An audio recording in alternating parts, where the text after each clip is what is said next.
네, 반갑습니다. 이정입니다. 그럼 이런 국가보안법이 만들어졌을 때 과연 반대 의견은 없었을까요? 그리고 폐지하려는 중간중간에 어떤 시도들은 있었던 것으로 기억은 되는데 왜 실패했던 것일까요? 실패하고 나서는 어떤 상황이 벌어졌던 것일까요?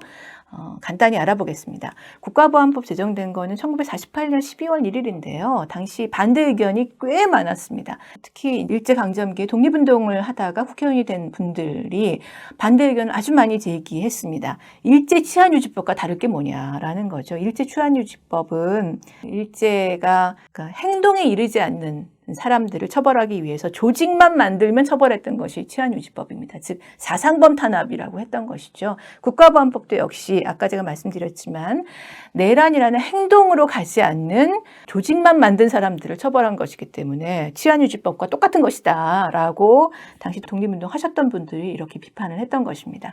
근데 국가보안법이 왜 어떻게 만들어질 수 있었냐. 국가보안법을 추진했던 세력의 정치적 속셈은 이것이었습니다. 그 정부 수립 직후에 반민족행위 처벌법을 만들죠. 당연히 그거는 해방을 맞고 이제 독립적으로 정부를 구성한 우리나라의 가장 중요한 현안이었으니까요. 근데 반민족행위 처벌법이 시행된 바로 다음 날 이런 대회가 열립니다. 이승만도 참석한 반공구국 총궐기 대회를 합니다. 반민법에 반대하는 세력들이 반민법을 시정하고 반공구국으로 총궐기 하자. 즉 친일파 처단 전국을 반공전국으로 바꾸려고 한 겁니다. 이 반민족 행위자들이 처벌을 면하고 권력 중심부에 재등장해서 좌익 세력을 공격할 명분이 이제는 반공이 된 거죠. 그래서 한국 전쟁기에 좌익 인민군의 민간인 학살이 5만에서 7만 정도 된다고 추정을 하는데요. 근데 군경과 우익의 학살은 20에서 30만 명 정도로 추정이 됐습니다. 그중에 한 10만 명 정도는 국가보안법 체제에서 만들어진 이른바 국민보도연맹, 그 보도라는 건 뉴스가 아니고 미디어가 아니고 보호해서 이끈다라는 보도입니다. 국민보도연맹 10만 명 정도가 학살당했다고 하고요. 근데 이 국민보도연맹 어떻게 만든 거냐면 국가보안법 1948년 12월에 만들어서 행동으로 가지 않았지만 조직을 가지고 있는 조직에 가입한 사람들 다 국가보안법 반국가단체 구성으로 처벌할 거니까 탈퇴해, 전향해, 공식적으로. 공개적으로. 그래서 신문 광고를 막 실어요. 나 전향했습니다. 그러면 전향하면 국민보도연맹으로 데리고 들어오는 거예요. 그래서 이념과 정치적 견해 때문에 너 처벌받을 수 있으니까 처벌 면하려면 국민보도연맹에 와. 해놓고 한국전쟁 나니까 예방 차원에서 집단학살을 합니다. 즉 행동이 어디에도 없습니다. 행동이 없는데 이념과 정치적 견해 때문에 예방 차원의 집단학살이 이루어집니다. 국가보안법이 만들어질 때 그러면 왜 이런 일제의 치안유지법과 다를 바 없다고 비판을 들어서 많은 사람들이 반대할 수밖에 없었던 국가보안법이 어떤 명분으로 만들어졌느냐. 그거는 비상시기 비상조치다. 지금 새로 정부 수립하고 초기인데 너무 혼란스럽고 막 내전 같은 게 벌어질 것 같고 이러니까 비상조치다. 비상시의 탄원이다. 이렇게 얘기를 했어요. 그러면 결국 이 비상시, 그러니까 즉 이런 혼란한 어떤 무력을 동원한 어떤 상태가 종결될 때는 이 비상시가 끝나니까 당연히 국가보안법이 사라지는 게 논리적으로 맞죠. 그래서 그 김병로 대법원장이 당시에 법전편찬위원장을 겸했는데 53년에 국가보안법은 비상으로 해서 임시 제정한 거다. 이제 정식으로 대한민국의 형법을 이제 만드니까 국가보안법에 의해서 처벌될 수 있는 조항들은 다 이 형법에 넣었다. 형법 제정하면 국가보안법 폐지해야 된다. 이렇게 같이 넣습니다. 그런데 당시 국회에서 이게 표결된 게 휴전 직전인데요. 국회에서 국가보안법 이름을 없애는 것보다는 그냥 놔두는 게 낫지 않냐. 별로 이제 적용 안 될 거다. 형법이 만들어졌으니까. 라고 하면서 표결을 했는데 100명이 투표를 했는데 기권이 90명이 넘었습니다. 즉 대부분 국회의원들이 미적미적하면서 그냥 잘 모르겠어. 기권하다 보니 그냥 국가보안법이 남아있게 된 겁니다. 근데 이렇게 남아있게 된 국가보안법은 그 다음에 어떻게 바뀌냐면 그 다음에는 적용 안 되는 걸로 갔던 게 아니고 이전에는 비상시기의 임시조치법으로 만들어졌잖아요. 그리고 조직을 처벌했잖아요. 근데 이제는 이렇게 살아남은 국가보안법은 비상시기 아니고 평상시에도 적용되는 법률이 됩니다. 그리고 이전에는 조직 구성을 처벌했잖아요. 이제는 조직을 만들지 않은 말까지 처벌합니다. 조직에 이르지 않아도 처벌합니다. 이렇게 처벌 범위를 확대했습니다. 그것이 이승만 정권 때 58년 개학, 그리고 박정희 쿠데타 이후에 반공법 제정, 그리고 전두환 정권 시절에 반공법을 국가보안법으로 흡수하는 것까지를 포함해서 사상과 표현에 대한 전면적인 규제가 점점 더 강화됩니다. 그래서 간단히 정리하시면 형법상 내란죄는 폭동이라는 행동에 대한 처벌이고요. 그럼 행동이니까 처벌해야죠. 예, 가능합니다. 그런데 제정 당시 국가보안법은 이 행동에 이르지 않는 조직을 구성한 것을 처벌했고요. 그래서 이 조직을 구성한 거는 행동에 이르지 않았기 때문에 그냥 사상에 대한 처벌인 거다라고 비판을 독립운동가들이 했던 거죠. 근데 58년 이후에는 조직에 이르지 않은 말도 처벌하는 것이 됩니다. 즉 처벌할 필요성이 있는 행동의 사전을 처벌하게 된 거죠. 그래서 결국 국가보안법은 사상에 대한 처벌이다라고 볼 수 있습니다. 첫 번째 실패, 즉 폐지가 첫 번째 실패된 이후 53년 이후에 어떤 일이 벌어졌냐. 단적인 예인데요. 보도연맹원 학살 당시에 아내를 잃은 그 대구의 한 의사 선생님이 계셨어요. 이분이 이제 학살 당하고도 아무 말을 할 수가 없는 상태에 있다가 60년 4.19 직후에 그 대구 경북 지역의 피학살자 유족회를 조직해서 유골 발굴 작업을 합니다. 그런데 박정희 쿠데타 이후에 바로 다음 날 북한 활동을 찬양 고무 동조했다라는 혐의로 구속이 돼서 사형 선고를 받고 10년간 복역을 합니다. 이분이 지금 사진에 나와 있는 거는 거의 50년이 지나서 재심을 신청하셔서 무죄 선고를 받으셨는데요. 당시에 그 법원에서 재심을 신청한 가족분께서 그 돌아가신 분이 교도소 안에서 바발로 이 글을 쓴 겁니다. 죽은 무덤 없는 아내와의 애정 때문에 사형수가 되었다라는 글을 남기신 거예요. 그러니까 피해를 호소하는 것조차 북한을 찬양하는 것이 되었던 것이 첫 번째 기회가 실패한 이후에 우리 국민들이 겪어야 했던 현실이었습니다. 첫 번째 실패 이후에 나타났던 또 하나의 양상인데요. 피카소를 찬양하면 반공법 위반이다. 60년대에 있었던 실제 판결입니다. 처벌을 받았습니다. 위에 있는 건 그 피카소가 공산당을 선전했다라고 하는 한국에서의 학살이라는 작품입니다. 얼마 전에 70년 만에 우리나라에 와서 전시를 했는데요. 이렇게 입건되셔서 처벌받으신 분은 크레파스 회사 사장님이신데요. 크레파스 이름을 피카소 크레파스라고 지은 거예요. 그래서 반공법 위반이 됐습니다. 피카소가 공산당 화가라고 해서. 여기에 대해서 이런 비판이 가해졌습니다. 인류 역사상 인구 4천만의 나라가 이처럼 세계 인구의 절반에 상당한 인구 20억의 반국가 단체 구성원을 만들어서 대결하는 나라가 있을까? 소련, 중공, 당시 중공이라고 했으니까요. 여기가 다 반국가 단체라고 본 것이죠. 자, 폐지의 두 번째 기회는 언제 왔느냐면 1990년경에 냉전 해체 시에 왔습니다. 즉 국가보안법은 1948년에 만들어질 때 두 가지의 배경이 있었던 겁니다. 첫 번째 배경은 비상시기라는 정부 수립 직후라는, 그리고 무력 충돌이 가까이 와 있는 상태, 이게 비상시기라는 하나가 있었고, 또 하나는 전 세계적인 냉전이라는 배경이 있었죠.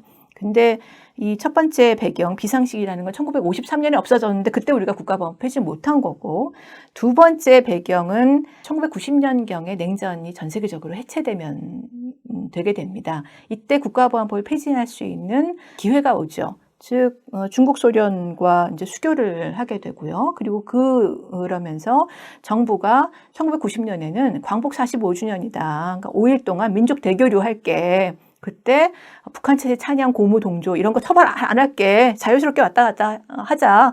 이런 제안까지 할 정도로 국가보안법이 폐지될 수 있는 가능성이 열렸습니다. 남북이 유엔 동시가입을 했고 남북 기본합의서도 채택이 됐고요. 근데 이런 상황에 이제 그리고 국가보안법의 모순이 드러나기 시작하는데, 즉 공산권 나라들 그리고 북한하고 이제 교류가 시작되면서 89년 1월 달에 정주영 현대그룹 명예회장이 방북을 해요. 그래서 공동사업을 논의하고 옵니다. 몇 달 후에는 문익환 목사님이 같은 기관의 초청으로 방북을 해서 김일성 주석을 만납니다.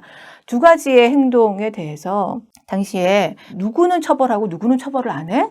둘 다 처벌을 하든가, 둘 다 처벌이 안 돼야 맞는 거고, 지금 냉전 해체를 보면 둘 다 처벌이 안 돼야지 국가보안법을 아예 폐지하는 게 맞다라는 논의들이 아주 활발하게 벌어지기 시작했는데 1990년에 헌법재판소가 전원재판부 결정을 내려서 국가보안법 7조 이적 표현물 표현에 대해서는 다 처벌할 수는 없고 다 처벌하는 건 안 좋지만 국가의 존립안전을 위태롭게 하거나 자유민주적 기본질서에 위해를 줄 경우에 적용되는 경우에는 헌법이 위반되지 않는다라는 좀 모호한 결정을 내립니다. 즉 어떤 행위든 간에 모두 다 북한에 이롭게 한다고 다 처벌하는 건 안 좋은데 일부는 처벌을 해야 돼라는 식으로 헌법재판소가 결정을 내리고요. 이게 이제 이 결정이 났을 때 앞서 여러 가지 분위기 속에서 국가보안법을 폐지하는 쪽으로 결론이 났어야 옳을 터인데 그렇게 되지 않고 일부만 없어집니다. 그래서 91년 5월 달에 국가보안법 개정이 되는데 2조 2항,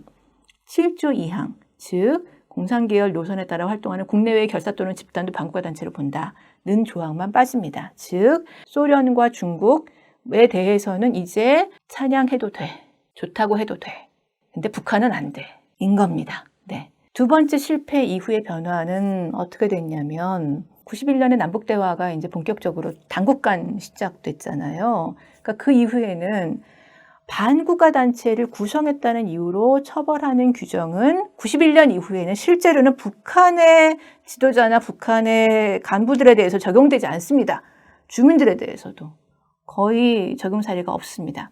그 이후에는 7조 위반 사건이 대다수를 이룹니다. 즉 반국가 단체 규정이 국가보안법의 핵심인데요. 이게 북한을 구성하는 사람들을 끌어가는 사람들을 처벌하는 조항으로 활용되지 않고 이제는 북한에 뭔가 찬양하는 듯한 이야기를 한 대한민국 국민을 처벌하기 위한 전제로 작동하는 겁니다. 그래서 국가보안법의 주 기능이 대한민국 국민 가운데 내부의 적을 색출하고 말을 금지하는 것으로 바뀌는 거죠. 그래서 두 번째 실패 이후에 나온 대표적인 사례가 이런 그림이 국가보안법 위반으로 처벌이 됐는데요. 이 그림은 유엔 자유권규약위원회에도 갔습니다. 그래서 유엔 자유권규약위원회는 이 그림에 대한 국가보안법 위반 판결이 국제인권규약 위반이고 7조는 폐지해야 된다는 일관된 입장들을 이후에 보이고 있는데요. 신학철 작가의 모내기입니다. 신학철 작가가 89년에 기소가 됐는데 91년 개정된 국가보안법의 논리에 따라서 대법원 판결은 났습니다. 대법원은 유죄로 판결을 했고요. 유죄의 취지는 이게 북한 주장 연방제 통일 같다는 건데 결국 그 논리는 뭐냐면 이 그림의 아랫부분, 남쪽 부분에는 쓰레기도 많고 농부들이 힘이 들고 그렇고 위쪽 부분은 노래하고 춤추고 논다. 그래서 북을 찬양한 거다는 얘기입니다. 복숭아도 달려있고. 이 사건은 여전히 지금 유죄인 채로 지금 남아 있습니다. 네. 하지만 그림은 이게 한국 현대사의 그 국가보안법의 악용에 적나라한 현실을 보여준 것이라고 해서 이 그림은 국립현대미술관에 지금 보관되어 있는데요. 그림에 보면 가운데 접은 흔적이 있죠. 검찰이 이 그림을 접어서 보관했거든요. 그것마저도 검찰의 국가보안법의 흔적이다, 역사적 흔적이다 라고 국립현대미술관은 설명합니다. 네, 폐지의 세 번째 기회는 해방 이후에 처음으로 민주 세력이 국회 과반수를 확보한 2004년에 왔습니다. 당시에 노무현 대통령이 국가보안법은 독재시대의 낡은 유물이니까 칼집에 넣어서 박물관으로 보내야 된다라고 하면서 폐지운동이 불을 붙기 시작했고요. 국가인권위원회도 폐지 권고를 냈고 당시 민주당 그리고 민주노동당 폐지법률안이 발의가 됐습니다. 그런데 7조 5항 폐지에 대해서는 즉 이적 표현물에 대해서는 합의가 이루어졌지만 그 이상으로는 합의가 안 되면서 폐지 또는 개정 모두 불발이 됐고요. 근데 잘 기억 못 하실 텐데 2005년 4월 달에 당시 한나라당이 국가보안법 개정법률안을 냈어요. 그 개정법률안에 보면 중요한 7조 1항 가운데 찬양고무 동조를 없앤다거나 5항 가운데 소지 운반 취득 없앤다거나 불고지죄, 특별 형사소송 절차 규정, 상금 지급 이런 거 없애는 규정이 들어 있었어요. 하지만 이미 2004년 12월에 열린우리당 이 국가보안법 폐지를 추진하다가 성공하지 못한 채로 그 이후에 지지율이 굉장히 떨어지면서 이런 개정, 한나라당이 발의한 내용의 개정조차도 이루어지지 못한 채로 결국 지금까지 그대로 남아있게 된 겁니다. 그리고 그 세 번째 실패 이후에 정권이 바뀌면서 이명박, 박근혜 정부 시절에 좌파들이 북한 지령을 받고 움직인다. 종북 세력이 종북 정권 수립하려고 한다라고 하면서 종북 공격이 굉장히 강하게 사회적으로 이어지고 국민 여론도 종북 세력에 대해서 굉장히 혐오와 배제를 일상화하는 수준까지 악화되면서 어떤 결과가 빚어졌는지는 많은 분들이 기억하고 계실 겁니다. 저는 다시 여러분들께 질문 드리는 건데요. 혹시 지금 네 번째 기회가 오고 있는 걸까? 입니다. 아직 정확히는 모르겠습니다. 그러나 네 번째 기회일 수도 있겠다는 생각은 듭니다. 헌법재판소가 계속 이제 이 국가보안법 문제에 대해서 계속 위헌 제청, 위헌 소원들이 이어지는 것에 대해서 판결들을 내왔는데요. 아직까지 위헌 결정을 내리지는 않았습니다. 하지만 2018년에 국가보안법 제14조에 대한 위헌 소원에서 약간 반론이기는 한데 7조 5항에 대해서 소지는 위헌이다. 7조 5항에 많은 행위 유형들이 있는데요. 표현물에 대해서 적어도 내 책상에 꽂아둔 것. 소지에 대해서는 위헌이라는 의견이 9명의 재판관 가운데 5분이 됐습니다. 5대4가 된 거죠. 절반을 넘었습니다.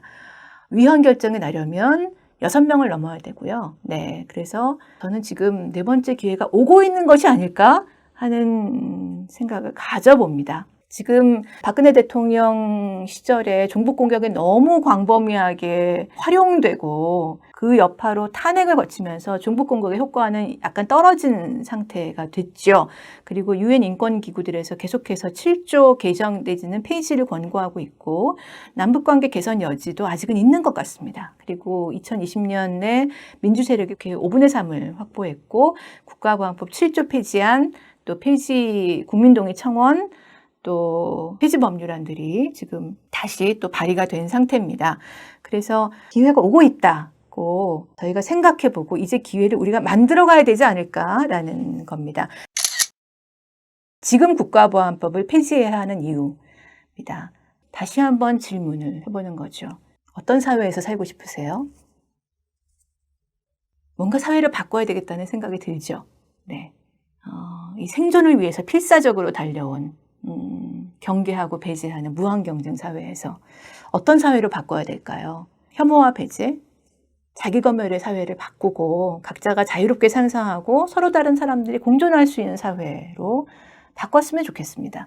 그리고 남북관계에서도 차이를 인정하고 협력적으로 비판하면서 평화, 번영으로 갈 수 있는 관계가 됐으면 좋겠습니다.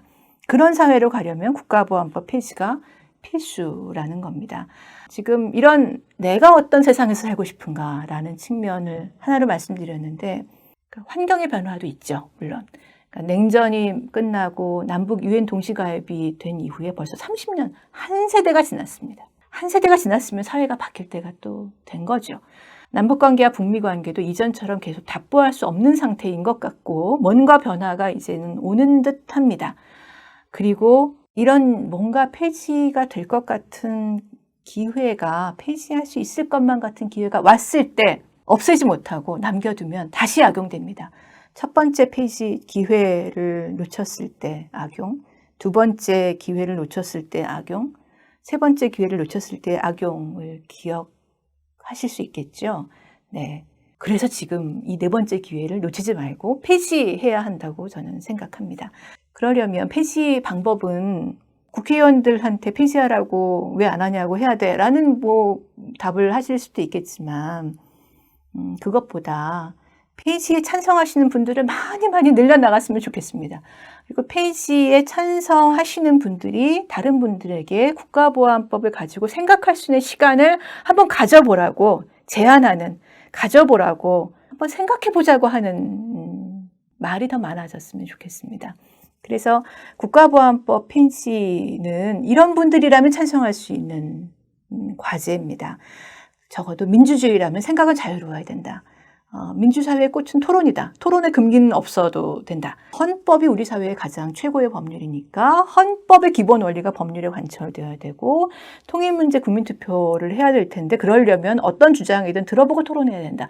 이 정도의 이야기에 찬성하실 수 있는 분이라면 저는 국가보안법 폐지에도 당신은 찬성하고 계십니다. 라고 이야기할 수 있을 것 같고요.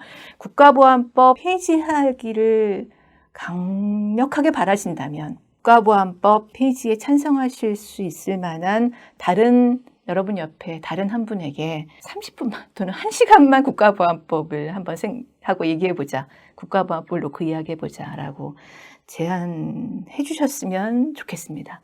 이제 끝인데요. 마지막 이야기는 국가보안법 폐지를 우리는 바라고 국가보안법 폐지를 위해서 지금 이야기를 하고 있죠.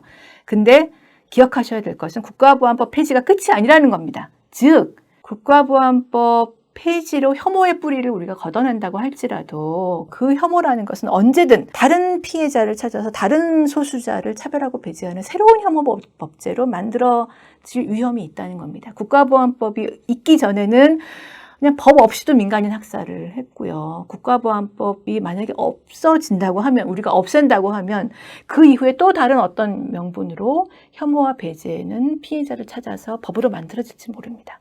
그래서 국가보안법 폐지 운동을 우리가 함께 하자고 이야기하는 것은 국가보안법을 폐지하면 우리 이제 끝 이게 아니고요.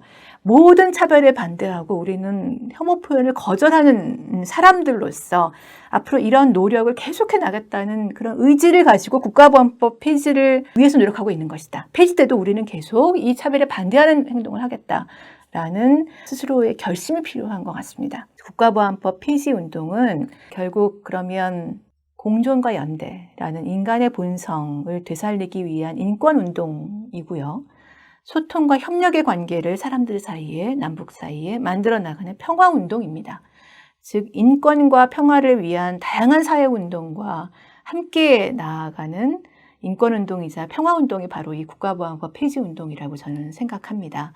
그래서 우리가 정말 헌법에 기초한 사회를 만들기 위해서, 헌법으로 합의한 우리가 바라는 사회를 만들기 위해서 국가보안법을 폐지하는 운동을 같이 하시자고 말씀드리고요.